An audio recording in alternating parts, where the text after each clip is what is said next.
Сәлем достар, сіздермен мен Жұлдыз. Бүгін мен сіздерге уәде еткенде бүгінгі сабақта мен сіздерге алдыңғы сабақта өткен тақырып бойынша есептер шығарамыз, яғни натурал сандар және нөл саны деген тақырыпқа бүгін есептер қарастыратын боламыз. Алғашқы есебімізге мен бірнеше сандар алдым, мынандай сандар берілген, күрделі сандар берілген. Осы сандардан бірінші тапсырма тақ сандар мен жұп сандардың астын сызыңдар. Екінші тапсырма 100 мыңдықтар разрядында 5 цифры жазылған санды тап. Үшінші тапсырма 2 ондық миллионы бар санды тап. Кеттік, олай болса табайық. Тақ сандар мен жұп сандарды қалай айырамыз дедім. Осындай күрделі сандар берілсе, барлығын екіге бөліп тұруға қажет жоқ. Соңғы санына, цифрасына назар аударамыз. Яғни тақ сандар тақ сандар бізде 5, соңғы сан 5. Бұл бізде 5 тақ санға жатады. Яғни бұл бізде тақ сан деген сөз. 0 бізде жұп сандар жатқан, бұл жерде 0 жұп сан табылады. Мынау жұп, мынау не? Бір тақ тұр. Мынау тақ сан. Тақ сан. Мынау 8-ге аяқталып тұр, жұп санға аяқталып тұр. Мынау бізде жұп сандар болып табылады. Қалғандар жұп сандар. Мен тек қана тақ сандардың ғана астынан сызып шығамын. Міне 3 тақ сан. Так, сосын тағы қайсы бар? Міне 7 сан тұр.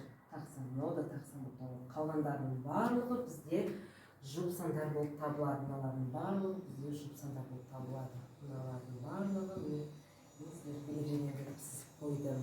Бұл бізде тақ сандар, ирек сызықпен сызылғандар бізде жұп сандар болып табылады. Әрі қарай 100 мыңдықтар разрядында 5 цифрасы жазылған санды табыңдар дейді. Яғни осы жерде мен бір неге тоқталып кетейінші, цифра деген сөзге тоқталып кетейін. Цифра деген сөз бұл жерде орыс тілінің сөзі емес.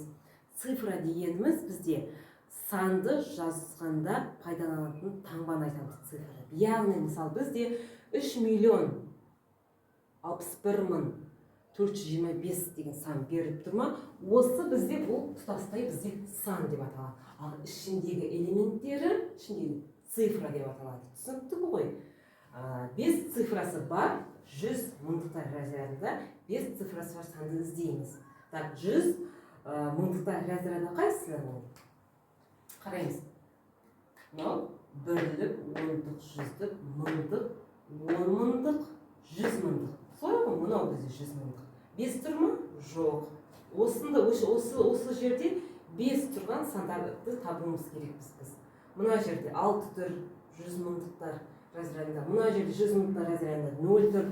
Мына жерде 100 мыңдықтар разрядында 9 тұр. Мына жерде 100 мыңдықтар разрядында 5 тұр. Мына сан бізде не таптық? 5. Әрі қарай, мына жерде 100 мыңдықтар разрядында 2 тұр. Мына жерде 8 тұр. Мына жерде 6 тұр. Мына жерде 6 тұр. Мына жерде бізде 7 тұр. Яғни тек қана бір санда ғана бар екен. 51 миллион 529 мың 338 деген санында бізде 100 мыңдықтар разрядында 5 цифрасы жазылған екен. Так, келесі тапсырма. 2 ондық миллионы бар санды табыңдар. 2 ондық миллионы бар.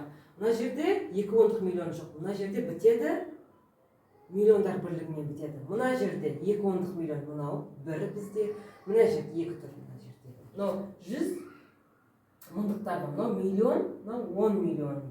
Ондық миллиондар класында. Мына 2 тұр. Қошап қоямыз. Бұны біз қошаймыз, дөңгелектеп қошайық. Так, одан кейін тағы да іздейміз. Мына жерде жоқ. Мына жерде 8 тұр. Мына жерде 126 мен 10, мына жерде тұр 6 миллиондар бірлігі, 2 деп тұрамыз, 10 миллиондық бірлік мына жерде. Әрі қарай тағы да іздейміз, мына жерде 1 тұр, мына жерде 2. Бізде 10 миллиондар разряды, ал 3 деп тұрамыз, 100 миллиондар разряды. Мына жерде арқада қарайыстырамыз, мына жерде миллиондар бірлігімен бітеді екен, 10 миллиондар разряды жоқ бұл жерде. Неше саннан шықты? 1, 2, 3 саннан шықты. 2 ондық миллионы бар сан. Түсінікті ғой? Есеп төменде сіздерде көрсетіліп тұр берілгені, яғни тік төртбұрыш берілген сізге периметрі 14 сантиметр болады дейді. 14 сантиметр болатын периметрі. Тік бұрышты төртбұрыштың қабырғалары қандай сандар болуы мүмкін дейді. Яғни тік төртбұрышсыздамыз да, тік төртбұрыш мынандай болады. Яғни қарама қарсы қабырғалары тең фигура. Солай ғой. Кіші қабырғасын біз А деп белгілесек, ұзын қабырғасын В деп белгілейміз. Яғни периметр формуласы қалай бізде? Периметр тең болады барлық қабырғасының қосындысына. Солай ғой. Яғни қабырғалар тең болғандықтан А қосылған Б көбейтілген 2 деп жазамыз. Солай ғой. Енді өрнек құрастырамыз. 2 көбейтілген А қосылған Б бізде тең болады 14-ке. 2 жағын 2-ге бөлеміз. Не қалады сонда бізде? А қосылған Б қалады. Солай ма? Сол жағында. Ал оң жағында не қалады? Оң жағында бізде қалады 7 деген сан қалады. Яғни А қосылған Б тең 7-ге. Енді А қандай сан болуы мүмкін? Б қандай сан болуы мүмкін? А 1-ге тең болған кезде Б деген қабырғамыз бізде 6 деген сөз. Екеуінің қосындысы бізде 7-ні береді. Әрі қарай тағы да қандай сан болуы мүмкін? А 2 болуы мүмкін. Онда Б-мыз бізде қанша болады? 5 болады. А бізде 3 болуы мүмкін. 3 болса Б қабырғамыз бізде 4 болады деген сөз. Мысалы, мынау ені мен ұзындығын орнын ауыстыратын болсақ, мына жерде қараңыз. А бізде 4-ке тең болатын болса, онда Б-мыз бізде 3-ке тең болады деген сөз. 5-ке тең болса А-мыз, В бізде 2-ге тең деген сөз. 6-ға тең болса, В бізде 1-ге тең. Мына жерде, мынау қазір бізде ені деп алып отырмыз ғой, мынау ұзындығы деп алып отырмыз. Тік бұрыш, төртбұрыштың. Мына санға дейін қанағаттандырады, мынадан кейін керісінше ауысады. Бұл бізде мынау Б болады да, мынау бізде уже алдыңғы кезде уже А болады. Яғни ені болып кетеді мына жерде. Өйткені көріп тұрсыз ғой қатынасын. Бұл ұзын, мынау кіші сандар. Яғни ұзындығы ұзын болу керек, ені одан кіші болу керек. Міне барлық мүмкін мәндер жиыны. А бізде осындай санға тең болуы мүмкін. Сол Аға сәйкес Б-мыз бізде мынандай мәндерге ие болуы мүмкін деген сөз. Келесі үшінші есеп берілген төменде көрсетулі. Тұратын пәтерінің номерін атауды сұраған кезде абзалдың пәтерінің номері бірлік разрядта тұрған цифрдан 26 есе артық және барлық цифр жұпсан екенін айтты абзал. Яғни абзалдың тұратын пәтердің номері қандай деген сұрақ туындап тұр бұл жерде. Абзал бізге не деп айтты? Барлық сандар жұп деді. Барлық цифра жұп деді. Яғни жұп сандар жазайық. 2, 4, 6, 8. Солай ғой?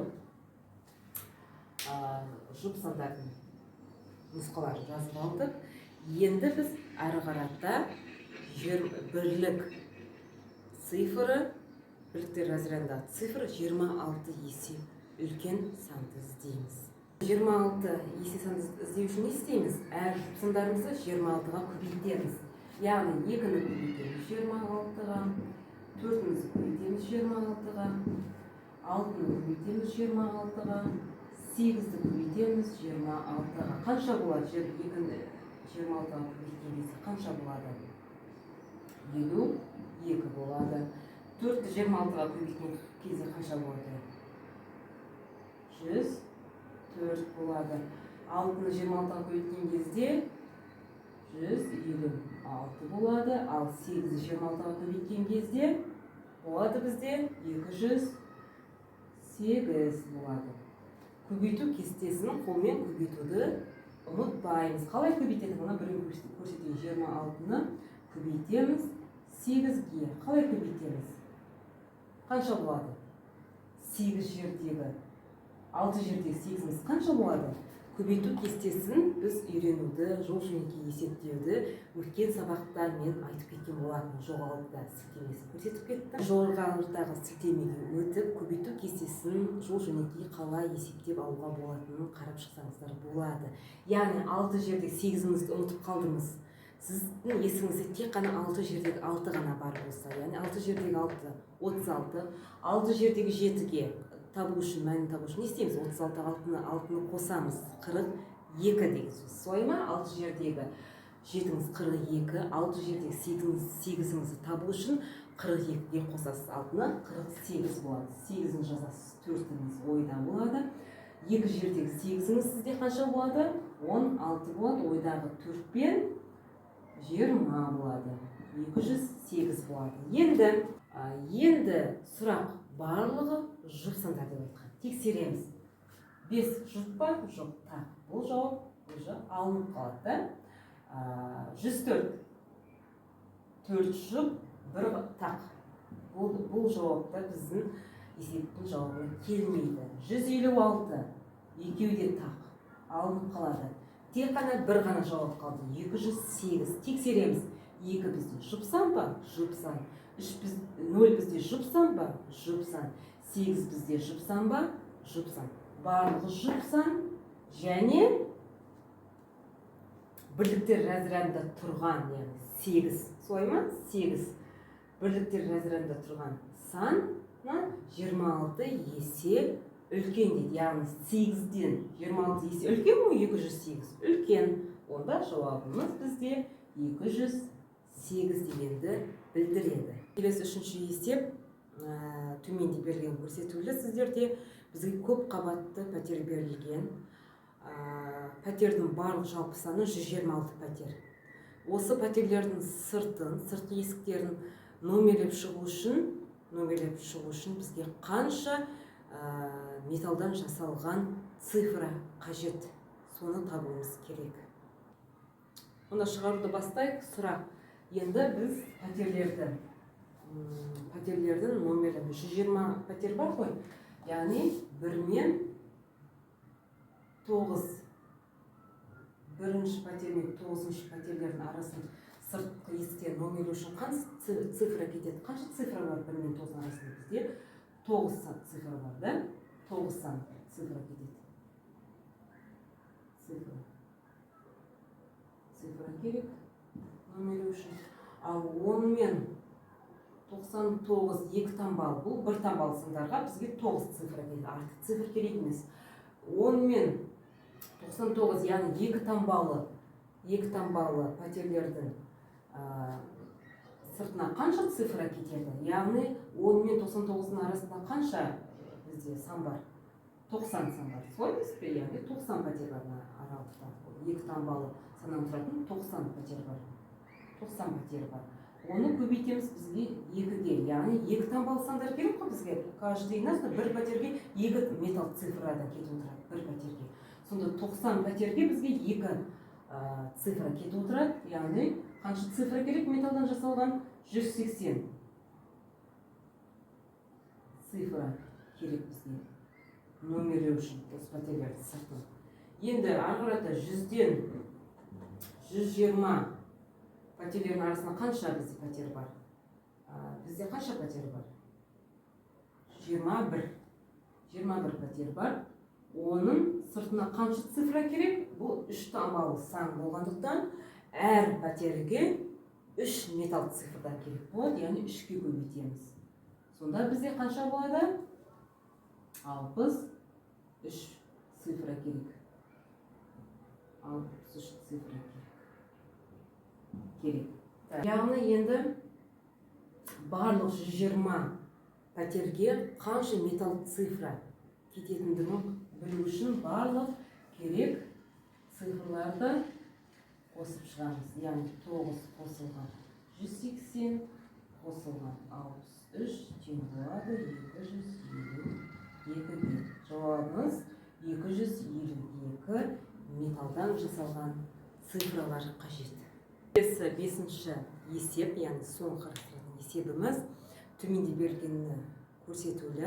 Мұнда есептің берілген бірінші жазайық. Солай ма? Есептің берілген бірінші жазылғанымыз. бір банкадағы су тең болады 1/4 бөтелкедегі суға. Бөтелкедегі суға тең. Солай ма берілген? Солай. Ал бір бөтелке тең болады бір банкадағы судан 9 кесе тең дейді. Солай ма? Солай. Бізге табу керек нені? Бір банкада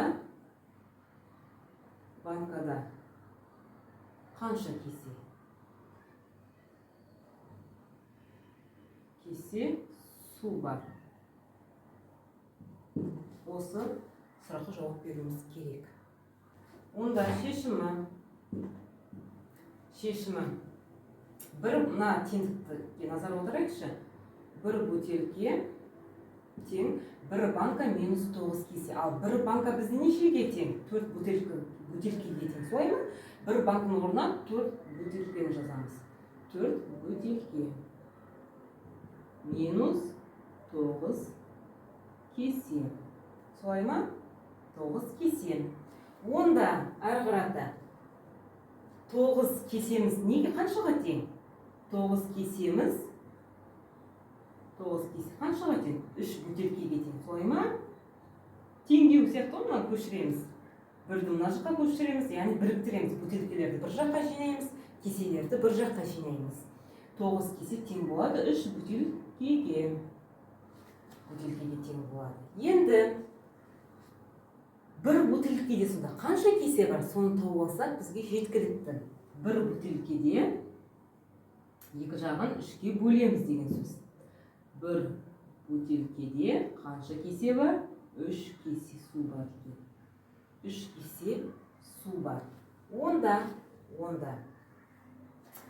4 бөтелке, яғни бізде бір банкамыз бізде 4 бөтелкаға тең қой. Солай емес пе? 4-ке тең бір банка. Яғни 4-ке көбейтеміз. 4 бөтелке, бір бөтелкеде 3 кесе бар. 4 бөтелкада қанша кесе су бар? 4-ті көбейтеміз 3-ке. 12 кесе су бар. 12 кесе су бар. Сонда жауабы сонда не болады жауабы? Бір банкада 12 кесе су бар. Неге осы? Бүгінгі сабақ сіздерге ұнады деп ойлаймын. Көп болмаса да бір азғантай пайдасын тигізеді деген үлкен үміттемін. Менің каналыма міндетті түрде тіркеліңіздер. Жолдастарыңызға айта жүріңіздер. Оларда тіркелсін. Ұнады деген батырманы басыңыздар. Әлде алда талай тақырыптарды бірге талқылайтын боламыз. Келесі сабақта жүздескенше сау саламатта